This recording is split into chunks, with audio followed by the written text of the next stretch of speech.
हमारे पड़ोस में एक भैया रहते थे। उनकी उम्र 25 साल की होगी। शादी की उम्र भी हो चुकी थी, इसलिए उनके घर वाले उनके लिए लड़की देखने गए। 2-4 दिन घूमने के बाद फाइनली उनको एक बहुत ही सुंदर और संस्कारी लड़की मिल गई। उसके घर में 4 लोग थे, वो, उसकी एक छोटी बहन और मम्मी पापा। उसकी बहन का नाम रिया था। उसकी उम्र लगभग 17 साल की थी। वे लोग एक छोटे से गांव में रहते थे। उसका गांव भले ही छोटा था, पर उसके गांव में काफ़ी अमीर लोग भी रहते थे और रिया के पापा उस गांव के सरपंच थे।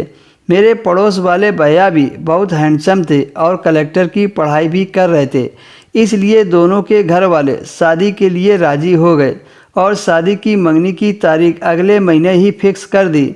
महीना बीत गया और सभी मंगनी की तैयारी करने लगे। इंगेजमेंट एक बड़े से हॉल में रखा गया था।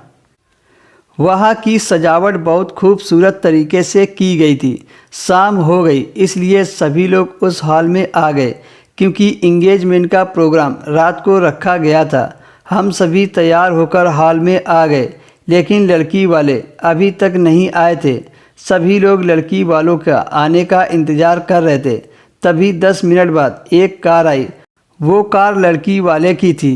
कार में से होने वाली भाभी और उसकी बहन रिया जैसे दरवाज़ा खोलकर बाहर आई तो मैं देखकर दंग रह गया।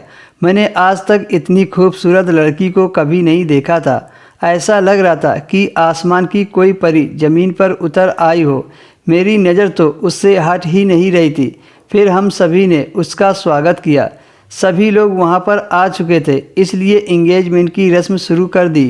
भैया भाभी को जैसे ही रिंग पहनाने चले, वैसे ही लाइट चली गई। तभी रिया मेरा हाथ पकड़कर ऊपर छत पर ले गई।